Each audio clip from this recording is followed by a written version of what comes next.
ভেবে দেখো, মৃত্যুর পর কি হয় আমাদের সঙ্গে। যখন সবাই তোমার জানাজা পড়ে কবরের মাটির নিচে নামিয়ে দেয়, সেই ঠান্ডা অন্ধকারে তুমি একা। চারপাশে নীরবতা, কেবল মাটির নিচে তোমার নিঃশ্বাসের শব্দ।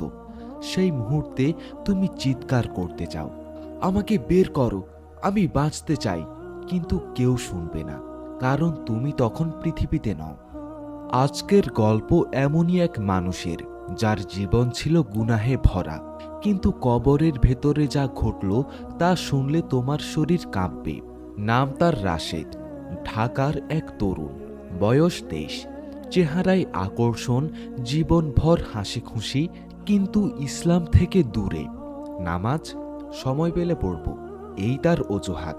রাত জেগে ফোনে স্ক্রল, মেয়েদের সঙ্গে আড্ডা, সিনেমা, মিউজিক সবই চলত নিয়মিত। মা প্রায় বলতেন, বাবা নামাজটা পড়ে নে, মৃত্যু হঠাৎ চলে আসে। রাশেদ হেসে বলতো, মা আমি এখনো তরুণ, সময় আছে এখনো। কিন্তু মৃত্যু কখনো তরুণ বার্ধক্য দেখে আসে না। একদিন রাতে বন্ধুরা বাইক নিয়ে বের হয়। হাসি ঠাট্টার মধ্যে হঠাৎ ট্রাকের সামনে ধাক্কা, সব শেষ। এক মুহূর্তেই রাশেদের প্রাণ আল্লাহর কাছে ফিরে যায়। রাশেদ কিছুই বুঝতে পারছে না। সে দেখছে তার দেহ পড়ে আছে রক্তে ভেজা। মানুষ চিৎকার করছে, অ্যাম্বুলেন্স এসেছে। সে বলছে, আমি বেঁচে আছি, কিন্তু কেউ শুনছে না। ধীরে ধীরে মানুষ তার জানাজা পড়ল আর কবরের মাটিতে নামিয়ে দিল। মাটি পড়ছে মুখের উপর। প্রথমে ঠান্ডা লাগছে, তারপর অন্ধকার। অন্ধকার এত গভীর যে শ্বাস নিতে কষ্ট হয়। হঠাৎ সে শুনতে পায় দুই ফেরেশতা, মুনকার ও নাকির। তারা এসে দাঁড়ালো। গম্ভীর কণ্ঠে প্রশ্ন করল, মান রাব্বুক, তোমার প্রভুকে? রাশেদ ভয় পেয়ে গেল। জীবনে কখনো কুরআন পড়েনি, নামাজে দাঁড়ায়নি, তার মুখ থেকে কোনো শব্দ বের হচ্ছে না। ফেরেশতারা আবার বলল, তোমার নবীকে? সে চুপ, শুধু কাঁদছে। তখন ফেরেশতারা কঠোর কণ্ঠে বলল, যে মানুষ দুনিয়াতে আল্লাহকে চিনল না, আজ সে অন্ধকারেই থাকবে। তারপরই মাটি কেঁপে উঠল। কবরের দেয়াল দুপাশ থেকে চেপে ধরল তার বুক। সে চিৎকার করে উঠল, আল্লাহ আমায় ক্ষমা করো, আমি তো বুঝিনি এভাবে হবে। কিন্তু আর কোনো উত্তর নেই। কবরের ভেতর থেকে আগুনের মতো তাপ বের হতে লাগলো। মাটি থেকে ধোঁয়া উঠছে। তার চোখের সামনে এক ভয়ঙ্কর দৃশ্য। তার কবরের এক পাশে আলোয় ভরা বাগান, অন্য পাশে আগুনের গহ্বর।